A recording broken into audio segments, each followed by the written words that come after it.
ජනාධිපති ලේකම්වරයා 2026 මාර්තු 21 වගේ තමයි මේ දිනය පෙන්නේ.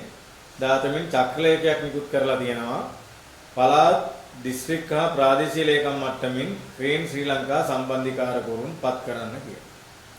ඒතර අපි බැලුවම දිස්ත්‍රික් ලේකම් කාර්යාල 25ක්, ප්‍රාදේශීය ලේකම් කාර්යාල 330කට ආසන්න ප්‍රමාණයක්. මේ හැම එකකටම ක්ලීන් ශ්‍රී ලංකා සම්බන්ධීකාරකවරු පත් කරන්න ඕන. ඒක තමයි ජනාධිපති ලේකම්ගේ නියෝගය. ඒ පත් කරනවා විතරක් නෙමෙයි, ඒ පත් කරායින් පස්සේ ඔහුට නිල කාමරයක් දෙන්න ඕන, ඊළඟට කාර්ය මණ්ඩලයක් දෙන්න ඕන, ප්‍රතිපාදන වෙන් කරන්න ඕන.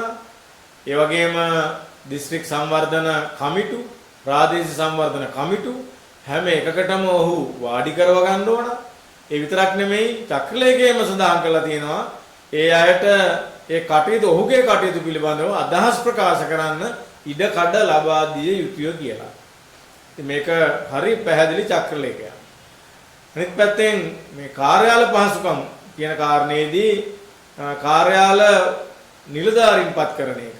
එක්කෝ ඩීఓ කෙනෙක්, සංවර්ධන නිලධාරියෙක්, එහෙම නැත්නම් ක්ලාක් කෙනෙක්, කළමනාකරණ සේවා කෙනෙක් පත් කරන්න උට සහයෝගය දෙන්න කියලාත් මේ චක්‍රලේඛයේ නියෝග කරලා තියෙනවා. දැන් මේ හදන්නේ මොකක්ද? ක්ලීන් ශ්‍රී ලංකා සාර්ථකද? එහෙම වැඩ පිළිවෙලක් තියෙනවද කියන කාරණා පිළිබඳව බරපතල ප්‍රශ්නයක් තියෙනවා. මේ ව්‍යාපෘතියට මේක දේශපාලන ව්‍යාපෘතියක්.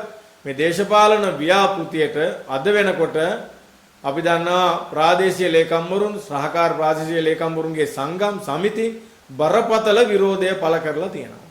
ඒ විරෝධය පළ කරලා තියෙන විතරක් නෙමෙයි, ඒගොල්ලෝ කියලා තියෙනවා මේක නතර කරන්නේ නැත්තම් මේ දේශපාලන අතපෙවීම රාජ්‍ය යාන්ත්‍රණයට කරන නතර කරන්නේ නැත්තම් ඒගොල්ලෝ වෘත්තීය ක්‍රියාමාර්ගයක් ගන්නත් ලෑස්ති කියලා. ඉතින් හරි පැහැදිලි මේක දේශපාලන කාරණාවක්. ඒක නිසා තමයි ප්‍රාදේශීය ලේකම්වරු වගේ අය, දිස්ත්‍රික් ලේකම්වරු වගේ අය තමන් රාජ්‍ය යාන්ත්‍රණයට පක්ෂපාතීත්වය දක්වන දැවැන්ත කණ්ඩායමක් ඒ අය වෘත්තීය ක්‍රියාමාර්ගයක් ගන්න පෙළඹෙන්නේ මේ කාරණයට වෙරෙහිව. ඉතින් ආණ්ඩුව හැබැයි මේක කරන්නම තමයි උත්සාහ ගන්නේ. ආණ්ඩුව මේ වැඩේ තල්ලු කරන්නම උත්සාහ ගන්නවා. දැන් මේ රාජ්‍ය ධනය, මේ අයට වැටුප්, මේ අයට කාර්යාල, මේ අයට තව අමතර නිලදරුවෝ, මේ රාජ්‍ය ප්‍රතිපාදන රටේ සල්ලි, භාණ්ඩාගාරයේ සල්ලි තමයි මේක ආභාසනීය කරන්න හදන්නේ. මේක වැඩකට ඇති ව්‍යාපෘතියක්ද නැහැ. මේක පැලවත්ව ව්‍යාපෘතියක්. රාජ්‍ය යාන්ත්‍රණය තමන්ගේ අතට ගන්න, හරි පක්ෂයට ගන්න කරන දේශපාලන ව්‍යාපෘතියක්. පැලවත්තෙන් ආපු අදහස තමයි ජනාධිපති ලේකම්වරයා හරහා නිල චක්‍රලේඛයක් බවට පරිවර්තනය වෙලා මේ ක්‍රියාදාම ඉස්සරහට යන්න උත්සාහ ගන්න. අනිත් පැත්තෙන් ක්ලීන් ශ්‍රී ලංකා කියන ව්‍යාපෘතිය සාර්ථකද? දැන් රට තුල තියෙන අති සාර්ථක වැඩකට නම් රාජ්‍ය ධනය යොදවන්න ඕන, නිලධාරීන් යොදවන්න ඕන. නිලධාරීන් මදි නම් තව දැම්මට කමක් නැහැ. දැන් එහෙම සාර්ථක ව්‍යාපෘතියද ක්ලීන් ශ්‍රී ලංකා කියන්නේ? දැන් ක්ලීන් ශ්‍රී ලංකා කියලා ව්‍යාපෘතියක් ගෙනාවා. අඬ බෙරක් ගහලා, රැස්වීම් තියලා, උත්සව තියලා, ජනාධිපති ගිහිල්ලා වාඩි වෙලා ගෙනාවා ක්ලීන් ශ්‍රී ලංකා. දැන් මේ පට්ටපල් බොරුවක් කරන්නේ. 2026 අයවැයෙන් බිලියන 10ක් 10 බිලියන් වෙන් කරගත්ත ක්ලීන් ශ්‍රී ලංකාවකට. දැන් මේ වියදම් වෙන් කරපු මුදල් වියදම් කරන්නත් එපා. වෙන් කරපු මුදල් තමන්ගේ දේශපාලන ව්‍යාපෘතියට වියදම් කරන්නත් ඕන. වියදම් කරන්නත් විදිහක් නැහැ. වැඩ නැහැ. ඒකින්ද තමන්ගේ දේශපාලන ගෝල බාලයෝ ටික මේකට ඔබලා එයාට තව කට්ටිය එකතු කරලා නිල වාහන දෙයි ඉස්සරහට. දැන් මේකේ එහෙම තාම නැහැ. ඊළඟට කාමර දීලා මේ සල්ලි විනාශ කරන තමයි හදන්නේ රටේ සල්ලි.